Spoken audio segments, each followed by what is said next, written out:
put you down. Right. Get rid of that, crush that. Right. It's funny you said that, because let's say, those of you struggling with addiction,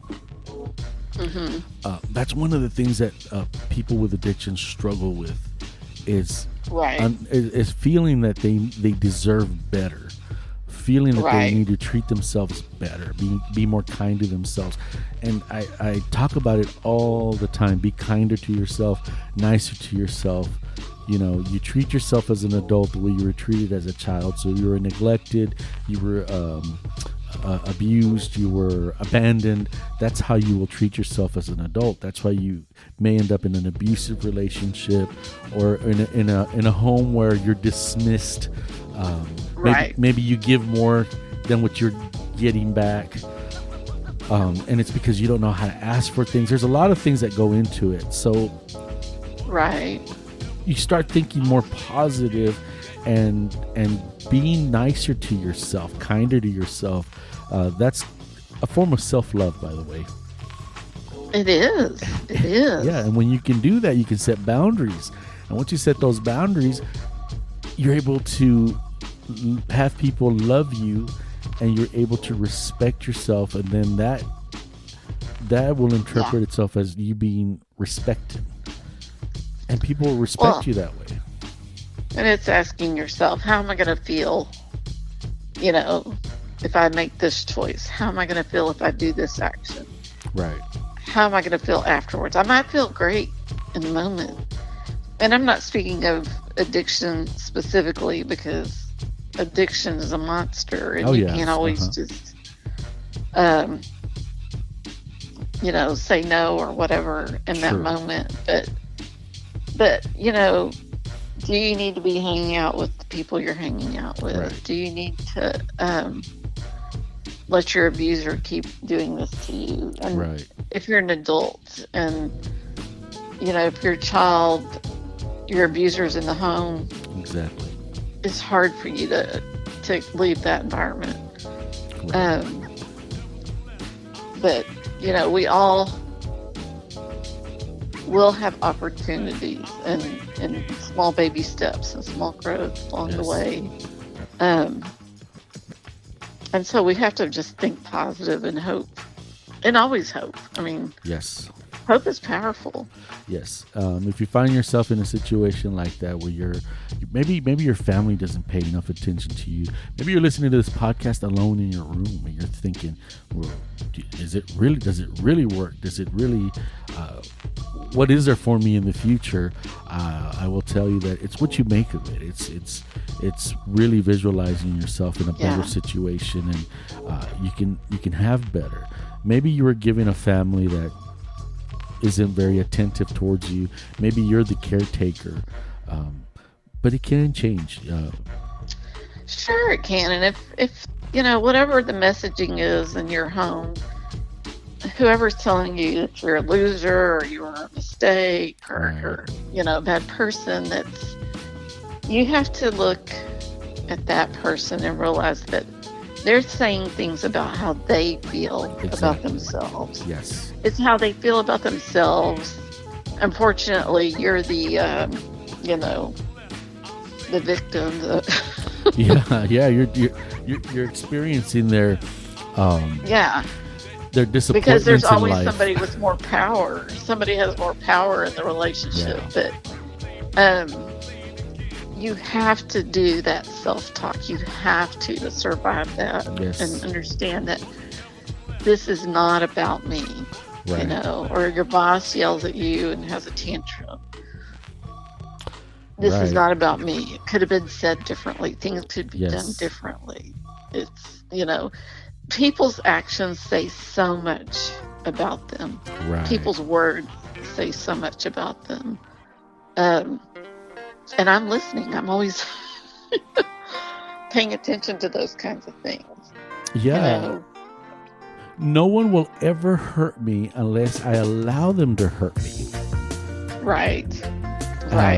It's a mantra that I like to live by. No one's ever going to hurt me unless I allow them to hurt me. You're not going to hurt me. If you hurt my feelings, it's because I let you hurt my feelings. Yes. And that takes a lot of self-control. It takes a lot of self-love. You've got to put yourself in a situation to where, you allow people to have their feelings. Yeah. And you allow yourself to have your feelings. And you can't change the way people think and feel about you. No. And, and insecurity is such a common denominator, especially in youth. I mean, even in your 20s and 30s. And I mean, just knowing that everybody has insecurities, and you have to dominate and say, you know what, I am who I am, and that's okay. Maybe I'm not as smart as this person, or as pretty as this person, or, maybe I weigh more than this person, or whatever it is, but don't let somebody else tear you down with their words, because it's about them.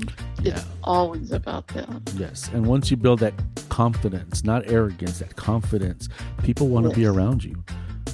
Right. You'll find that people are more attracted to you because you smile, because you're confident, you have a leadership quality in you.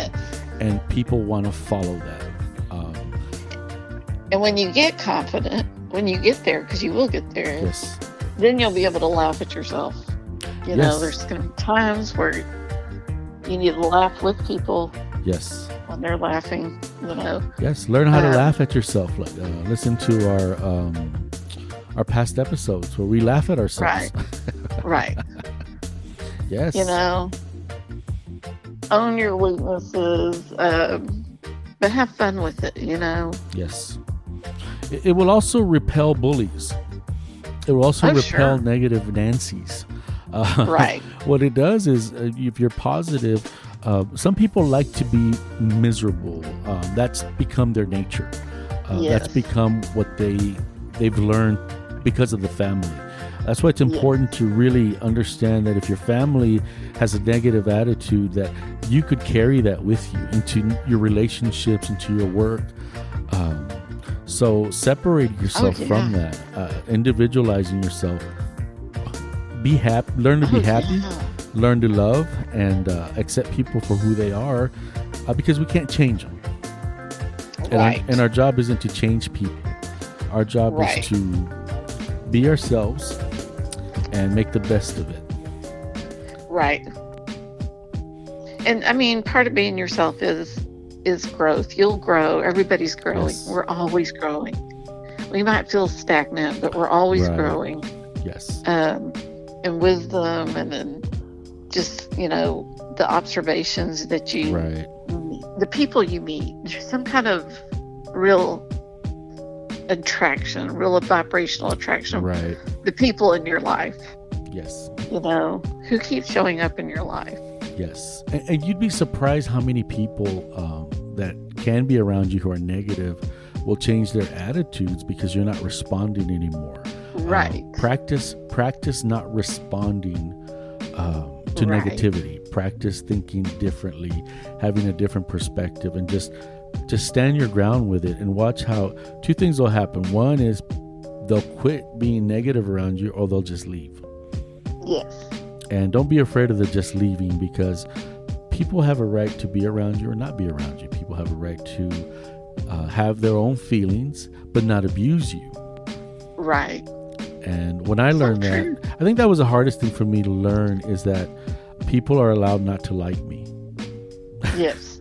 And not everybody does, and that's hard for females anyway. Well, when you're a people pleaser, Cindy, it's very difficult because you want everybody to like you. Growing up in an environment where you're kind of emotionally abandoned, you're constantly wanting validation.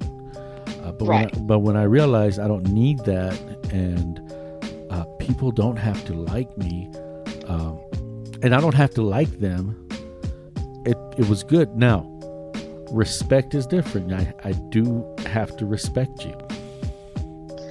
Yes. And there has to be a mutual respect. Yes, but we don't have to like each other. I mean, Right. Just be cordial And you know, there are people, I know I work with people who don't like me, but I also know, we No, all but have. I Yes. Yes. but I also know that they don't know me. Right. You know? Right. Right. You And they know? may never know you, and it's okay. And they don't know me, and sometimes they're basing their opinions on things they've, heard somebody else say. I mean, don't listen to slander about other people. Let Right. people show themselves to you Right. on their own. Right. Somebody says, "Oh, that Leo, he's such a loser," blah blah blah blah blah. I'm laughing because it's true. No, but I'm just I know saying, people have said that for real. But Yes, yes, give Leo a chance, and let me decide if I think he's Right. a loser or whatever. And right. Yes. no, but because gossip is just awful, and slander. And I always say, to my daughter, what we're saying about other people, they're saying about us somewhere. Yeah. But that's part of just recognizing that everybody's going to like you, Right. and not everybody's going to know you either. So Right. you have to let them have their opinions. Right. There's a lot of people that I don't like, that I'm sure if I got to know them better, then Right. I was like, you know what, this person's not so bad, or, oh, well, that's why this person does this. I didn't know their background. I didn't know this. I mean, there's a lot that we don't know because we don't know what we don't know. Yeah, and it goes the opposite. You may be around people who you think and then you get to know them better, and you realize they're not very nice people. Right. Exactly. So it goes the other way. And if you're listening to this, teens, all we're saying is that what you're going through now continues as adults, because adults Yes. don't behave any different than what you guys do, and they can be very sloppy and messy and what they call fake friends. But if you learn how to maneuver it now, I tell my son that if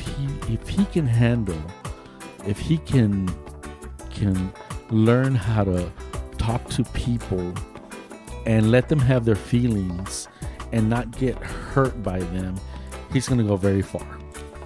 Absolutely. Success comes from you understanding that people can have their feelings, but the job has to get done. Right. The goal has to be reached.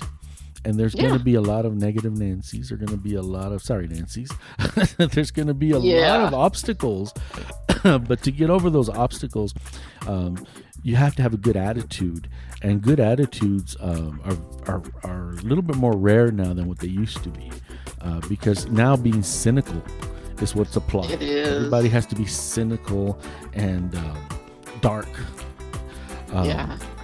But that can be very destructive, especially when you're coming from a background that's destructive that way. So I encourage you guys to look outside the box and be truthfully honest with. Yes. I think it's so funny how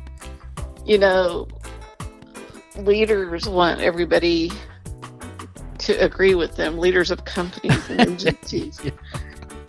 But then when you don't agree with them, right, then you're considered obstinate or difficult. And where do the successes come? From the people that go against the grain sometimes. Yes, people and that so thought outside really, the box. I really do. I admire those mavericks, the people that follow the beat of their own drum, and they go their own way, and they speak their truth. Because it's a very, you have that in adulthood where you're with a group of people, and people are agreeing that with the boss, and they don't agree, but they're doing it because they think I want them to like me. But you have to be able to speak your truth and say, I don't think this is